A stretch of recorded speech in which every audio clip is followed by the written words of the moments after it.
Hello, good morning students. Student, today we are going to learn about that continuation of principles of plant ecology. Principle of plant ecology. Then from topography we are going to learn today. Children, see here. So the third factor of thing is topographic factors.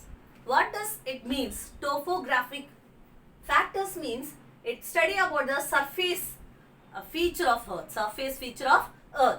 So already we learned. So the land space, that is what the plants, the vegetation will differ from latitudes vices as well as altitude vices. Latitude vices, that is widespreads, or altitude means from the sea level to topmost area is called as altitude. Okay, see first one. So here the vegetation will start to show difference in their growth when latitude to altitude. So in latitude, already we learned what we learned from the tropical rainforest area, and then grassland, desert, then coniferous forest, then tundra forest, and then finally reaching the snow. So while from altitude, from bottom to top, that tropical rainforest towards the snow, and then for altitude from the 0 degree Celsius up to 90 degree Celsius, the vegetation will be modifying. Okay, so and then direction of mountain. So based on the direction of mountain, also that vegetation will variations in different direction of the mountain. So based if the lake near the lake, that is near the lake or near some oceans, so based on the direction of mountain, the vegetation growth will differs. Okay, and the third one, steepness of the mountain. So that is peak slope will not allow the plant vegetation to grow properly when compared with the slopy area. So in the peak area, that the soil will not retain properly due to the heavy rain, and because of that the water, that is soil erosion will take place. Due to soil erosion, the soil will be the plant will not get water, and even the soil nutrition is lacking. So that's why the plant will not grow properly in that area. So okay, so because of that surface, that is what surface feature of earth will make the plant vegetation to grow in different areas. Okay, and next one, types of vegetation. So based on the area where the plant grow, so it will be having different names. Let's learn the one. So if the plant is growing in the saline water, so saline area. What is saline? So it is what salty nature. So if the plant grow in the salty water, they are called as halophytes. Then if the plant are growing in a sandy soil, then they are called as spamophyte. And if they grow in a rocky soil, then they are called as lithophytes. Litho means rock. And then if they are growing in the rocky surfaces, in between the gaps of rocks, if they grows, then they are called as chasmophytes. And below the soil surface, if some plant grows, then they are called as cryptophytes. And if they grow in the snow area, so in maximum of the plants will not grow in the snowy area, but certain plants will tolerate in such snow, icebergs, and then it will grow. Such plants are called as cryophytes. And some are grow in the acidic soil, they are called as oxalophytes. Some will grow in the calcium rich soil, so they are called as calciphyte. So some of the plants grow in the total soil water content. Where the soil water is available, there some of the plant grow, they called as hollard. And for some of the plant, water available is there, so such plants will be called as chestnut type of that is what vegetation. And some will not get the water, so it is available of water is very less, so such plants are said to be, so where the water available is less, so it will grow in such area, so such plants are called as ecart vegetations. So based on the place where they grow, they got these names. Okay, so halophytes saline, and samophytes sandy soil, lithophytes rocky, and chasmophytes on rocky surfaces, and cryptophytes on below soil surface, and cryophytes on the ice area, oxalophytes acid soil, calciphytes on the calcium rich soil, hollat total soil water content area, and chazard means water available area growing plants, and echard means non-water available area growing plants. So based on the place of the vegetation, they are divided into this. And next we are going to see our next big factors called as biotic factor. What it is? Biotic factors. In this we are going to deal with the all biological, how they biological living things, how they interrelated with each other. So that is called as biological factors. So here we are going to see that two types of interactions. What is interactions? There is a relationship between the individuals is called as interactions. There are two types of interaction. One is positive interaction and the other one is negative interaction. What is meant by positive interactions? Both will be getting benefit or no loss of any one person's. So it is called as what? Positive interactions. And negative interaction means both will get negative that is the negativeness, or any one also got negative thing. So it is called as negative interactions. Due to the interactions, if anyone is affected or both of the species got affected, so that is called as negative interactions. See, the first positive interaction we are going to see about the mutualism. What it is? Mutualism. What is meant by mutualism? Mutual understanding or symbiotic associations, we can say it.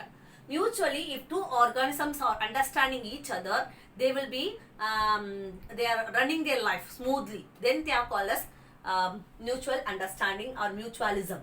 For example, lichens is a good example. Already we learned in the 11th standard, isn't it, children? So what is lichen? Lichen is the association between the fungi and algae. Fungi and algae. So what is the benefit of algae? So algae will be getting the minerals and water from the fungi, and fungi will be getting the nutrition from the algae. Algae will do the photosynthesis, but fungi can't do the photosynthesis, but it have the suckers. It will absorb water from the surrounding area. So the algae get water and fungi get the food. Because of the mutual understanding, they grow. Another one example of this is nitrogen fixing bacteria, Nitrosomonas bacteria, Nitrococcus bacteria. These are the bacteria, so which going to absorb the atmospheric nitrogen. So what is atmospheric nitrogen? Already we learned while we learning in a wind about the wind. So about 78% of nitrogen is there abundant in the atmosphere, but the plant needs a nitrogen, but it can't absorb directly. It can't absorb directly from the atmosphere. So what it do? So it will it has some other salty form of the nitrogen. How can the plant will get the salty form of nitrogen? So it needs some other microorganisms. So normally soil is the place of lot of microorganisms. Already we learned adaptive factors. We learned the soil organisms. So these bacteria and microorganisms, ants, all those things are called as soil adaptive, that is soil organisms. These organisms, especially this nitrogen fixing bacteria, will live in the leguminous plants roots, the root nodules of leguminous plants, and from there it enriches in the soil. So here while it living inside the root nodules of these leguminous plants, the plant will prepare their own food. By means of food preparation, it will donate the food for the bacteria, and this bacteria will convert the atmospheric nitrogen into nitrate soil, that salty form of nitrogen. So nitrate, then nitrates changed into nitrite. So directly it will be absorbed by the plant. Okay. So for this conversion, for this method, this is called as a nitrogen fixation method. So this nitrogen fixation bacteria and the leguminous plant is very good example for the mutualism. Here both the organism get benefits. Both the organism gets benefit. No one get affected. No one is get affected. That is called as what? Mutualism. That is called mutualism. Even we can say that mutualism, some other common examples also. Okay. Next is going to see about the commensalism. What it is? Commensalism. So in the commensalism, so here one of the species get benefit, the other not get benefit or not get any affected. It is not even affected or not even benefited. So for both of the organism it's safe only, but one getting benefit. So that's why the symbol, you look at the symbol for mutualism, both positive, both the organism. Plus means both the organisms are benefiting. Okay, and commensalism means one organism get benefits, another organism neither benefit or not affected. Okay, so example, epiphytes. What is epiphytes? Epiphytes is a plant which grow on the orchid trees, So these epiphytes having the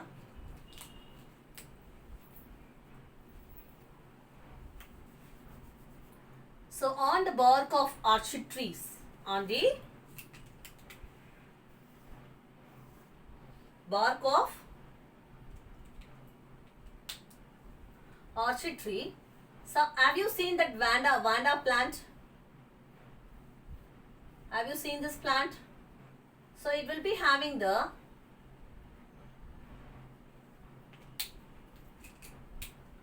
it will start to live on the orchid plants, and it have the root spread in the atmosphere. The root will be spread over the plant, and it is having a spongy root. So it will be having a spongy root. So these spongy root will absorb the atmospheric nitrogen. It get the atmospheric nitrogen. So it will absorb the atmospheric nitrogen which is present in the atmosphere. Okay. So it will be absorbing the atmospheric nitrogen. So it live on the orchid tree. It live on the orchids or other trees. It live on the other trees. So what is here? What is the benefit of this vanda plant? This vanda plant will, while it living on the bark of other trees, so it will be getting the atmospheric water molecules. So here no contact between the root of the vanda plant to the soil. So what is the water source? It's the atmospheric water. Moisture is the source of this plant. So this root which is present on the bark of these other trees, that will absorb the atmospheric water molecules. So and for the plant it does not any benefit or not any it does not get any affected. So it is not affected, even it does not get benefit. So this vanda is a good example for commensalism. So this vanda will be benefited, but the bark of or the tree is not getting benefited, even it is not affected. So this is good example for commensalism, and even more examples are given in the book. You can go refer. Our next one is a negative. So both what is the symbol I have given here? Plus for one species and 0 for other species. No affected and not benefited. Okay. And next one is called as negative interaction. Next is called as negative interactions. In negative interactions, we are going to see 4 types. What is that? Predation, parasitism, and competition, and amensalism. So these are the 4 examples of the negative interactions. So first one is predation. What is predation? So predation means there will be a predator or there will be a prey. So predator will be capture the prey. So here one organism get benefits, other organism has to be killed. So for them a negative interaction, and then for this is positive. One is getting benefit, another one it is loss for him. So that is called as predation. For example, insectivorous plants. Have you seen the insectivorous plants? Lot of insectivorous plants are Cuscuta. That is what sundew plants and Utricularia, and commonly known example is Nepenthes. So Nepenthes, what is the adaptations? The Nepenthes, the leaf is changed into a pitcher pot like. So the pitcher will be having some nitrogenous liquids. So that nitrogenous liquid digests the body of, while the because of the attractive color, the insect will sit, and immediately the lid of the Nepenthes will close at, and the insect will go inside and dip inside the nitrogenous liquid. Then the nitrogenous liquid will separate the body of the insects, thereby it absorb the nitrogen. So in where it is can't absorb the nitrogen from the atmosphere or not get the atmosphere from the bacteria. So in such a way, it will be absorbing the nitrogen from the body of the insects. So that is called as insectivorous plants. So such insectivorous plant is an example for predation. So one is the Nepenthes plant is getting nitrogen, and the insects are killed by the Nepenthes. So this is a predation. Okay. And second one is parasitism. Parasitism means they fully depend upon other organism for their food. So based on that, it can be divided into 2: holoparasite and hemiparasite. What is mean by holoparasite? Holoparasite, it means it will partially depend upon other organ. For example, Cuscuta So that Astoria is a type of root which will penetrate the host plant and absorb the nutrition from their tissue. Okay, so that is called as that so it will absorb the food. So in a hollow parasite, only partial of the they will be photosynthesized and few only, but partially they are getting food from when the lack of light, or when they are in the case of not prepared food, they will getting food from the other plant. That is called as holoparasite, hemiparasite. And holoparasite means completely they are depend upon other organism for their food habitat. Okay, so fully they will suck food from the others and they will suppress the others growth. That is called as water. So because of that, one is getting benefit and the other species are affected or destroyed, or those things. Okay, and for example parasitism, even we can take a human being intestine. So some bacteria, some that is what that Escherichia ascaris. So ascaris rumbligoid is growing in the intestine. So what it do, it will suck the nutritions of human being from the small intestine, and thereby it will be getting multiple, they will be growing, but the growth of baby will be affected. So that's why doctor will be giving a medicine. What it is that antacid or some medicine will be given to kill the asbestos something what. Okay, so that medicine will be given by the doctor to kill the lumbricoids, to avoid the lack of nutrition and to promote the growth of the children. Okay, so that is called as what, parasitism. So here the plant, we are talking about the plant. So here the plant, some will be completely depend upon other for their food, some will be partially getting food from the others. Okay, and next one is competitions. What is mean by competitions?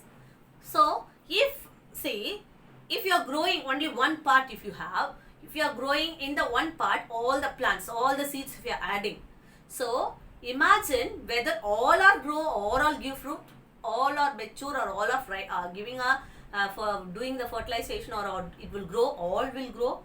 For example, if it's a very little area, but you're growing too much of seeds there, then is it all will germinate? All start to germinate, but all not survive.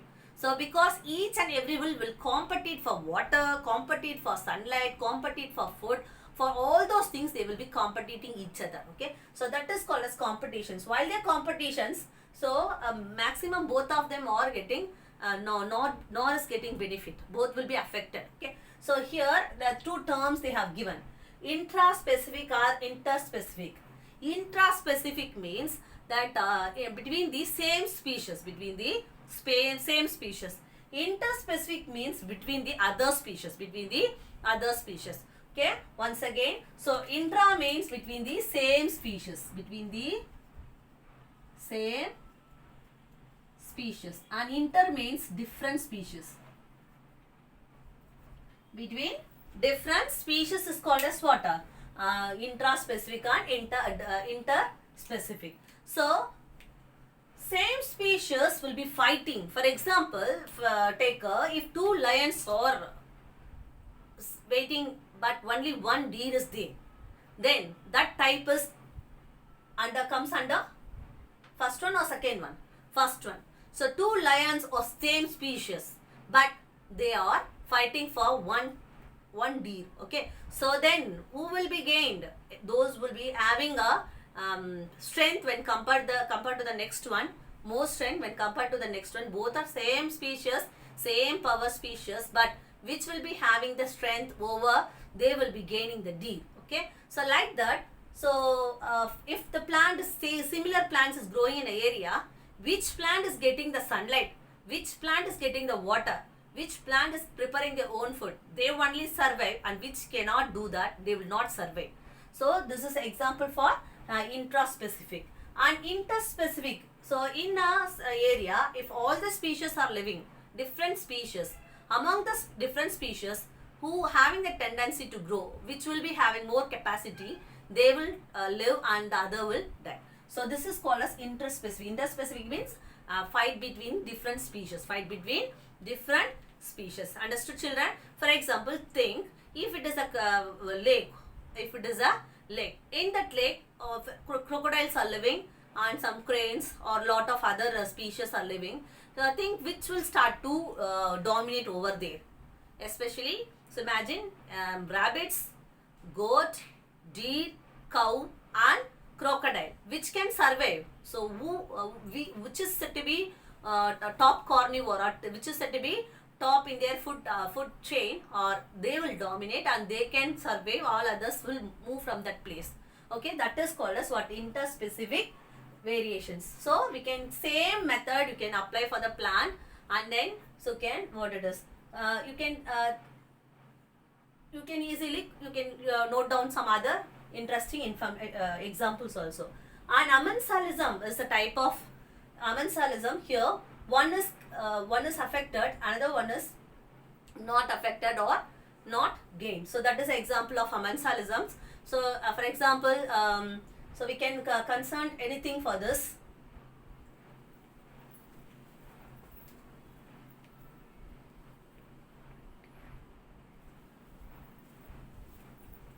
See, the amensalism, nothing but in that amensalism, one is getting affected, the other species is not getting any benefits, and even it is not affected. That is called as amensalism.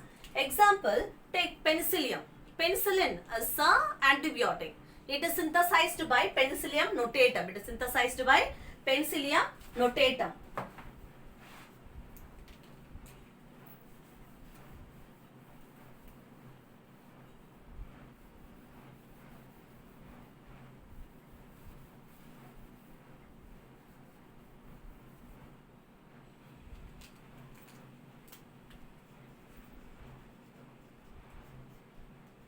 So penicillin is an antibiotic.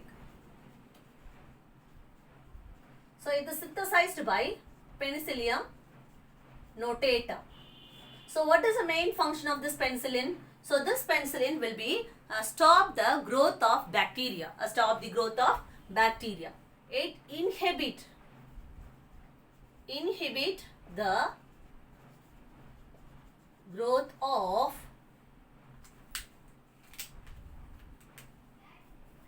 bacteria. It inhibit the growth of bacteria. Okay. So which will inhibit the growth of bacteria? The penicillin, which is synthesized by Penicillium notatum, will be affect the growth of bacteria. Now which is getting affected? So for this bacteria, it is negative interaction. It is negative interaction. For the penicillin, is it positive interaction? No. So it is not gained, or it is no any loss, or there is no gain or no loss. So we can give that 0 or O for that. Okay. So like that, some of the fungi will grow, and some of the fungi will grow and stop the others' growth. So these are all some of the examples for amensalism. Understood, children? So this is about the biotic factors and positive negative interactions. Mutualism means double plus. So this oriented question is definitely, they will be asking in NEET or your public examination. So they will be giving the symbol and they will be asking what type of interaction is it. Okay, so first one, mutualism plus 0, commensalism plus minus predations plus minus parasitism, or minus competitions, or minus 0 amensalism. Okay, and these are all some of the thing. And before that, in interspecific interaction, so these are the 3 examples they have given. So one interspecific interaction, already I said, different between the different species. So here they will here mimicry and myricophily and co-evaluation. So these are the 3 examples for the interspecific interactions. Mimicry, what is mimicry? So mimicry means here stick leaf and leaf insects. Stick insects or leaf insects. Have you seen this? On the tree it will grow. What it will do? So they will mimicry the leaf structure, or they will mimicry the structure, or because of that they will protect themselves. So it can easily escape from the predator. So it is one of the example for interspecific interaction. And myrmecal flea is nothing but there is a relation between the ant and the trees. So some of the ant, have you if you like to sit under the mango tree, it is very difficult because maximum the red ant is which is very toxic and which is very harmful for us. That ant will start to live on the mango tree. For that mango tree, without its knowledge, it will be protected, or it will be acting as a soldiers. So these ants will start to habitate in the mango tree. It will not allow any other species to affect the tree. So without the knowledge of the tree, these ants are act as a predator or a protection for the. So it is one of the example for the interspecific interaction. And co-evolution. What is meant by co-evolution is important 2 mark question. What is meant by co-evolution? So like some changes or some relation between the two organisms, even it will pass on for further prolonged generation. Have you seen that crab is growing on the snail? Crab is growing on the snail. Or some of the examples. Have you seen that crows are sitting on the deers or some other species? So the next generation also you can say the similar character over here. So these are all some of the examples of what co-evolutions. Co-evolutions means the relationship between two organisms will be followed. So some other examples, the corolla of the flower and the that is beak of the hummingbird, or some of the part butterfly, proboscis of butterfly. So these are all for long generation, for continuous generation it will be continuous. Okay, so these are all some of the example of interspecific interaction. Okay, and next one we are going to see about the ecological adaptation. So what is meant by ecological adaptation? So ecological adaptations, we are going to learn about the plants which is living in the waters and plant which is living in the desert area, or plant which is living in the that is what that is land, mesophytes. Okay, so hydrophytes, xerophytes and mesophytes, which is very important chapter and which is very useful for you. It is very easy, but you have to learn the physical appearance and anatomical, physiological features of the xerophytes, hydrophytes and mesophytes. Okay, so let's start the hydrophytes. So what does mean by hydrophytes? These hydrophytes will grow in the water. They will grow in the water. So plants which grow in the water is called as hydrophytes. Or plant which grow in the desert area, they are called as xerophytes. Plant which grow in the land, they are called as mesophytes. Let's start the hydrophytes. What does mean by hydrophytes? Hydrophytes is watery growing plants. So here we can divide it into these classes.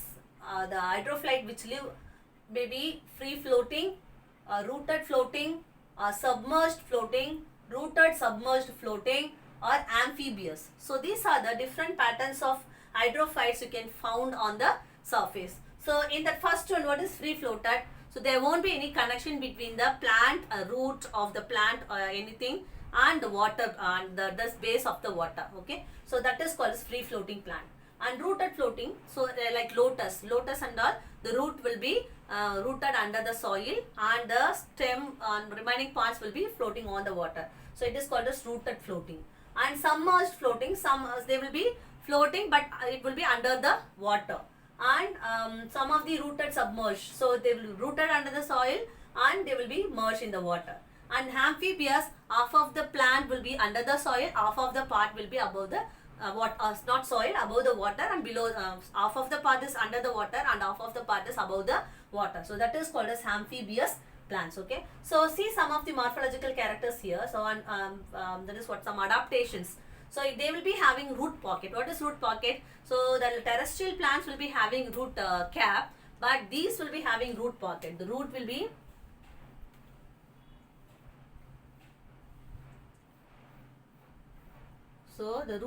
having the root pocket. So what is the function of root pocket? It is used to protection. It get protected from the water. So for that it will be having root pocket, and it has the stem is completely filled with air filled chamber to make the plant to float on the water. So it is spongy and air filled, and it is heterophyll leaf you can find. So especially in amphibious plants you can find two types of leaf. If the plant is under the water, it will be like minute leaves. If it is above the water, it will be having a broad leaves. So two types of leaf is called as, they will be asking in 2 mark question, what is called as heterophyllous leaf. So two types of morphological adaptation of leaf is called as heterophyllous leaves. Okay, and it will be having no cuticle on the aquatic plants. You cannot find cuticle on the aquatic plants, and leaf leaf, and then single layer of epidermis. So here the epidermal layer, what is epidermal layer? The outermost layer of the tissues is called as epidermis layer. So it is a single layer epidermis, and it will be having the aerating organ inside. So these aerating organ and these adaptations are making the plant to survive in the water for long and without any affections. Okay. So and these are all about other hydrophytic plants. In next class we are going to learn about these xerophytic and mesophytic plants, and we'll see some other interesting factor. Thank you, children.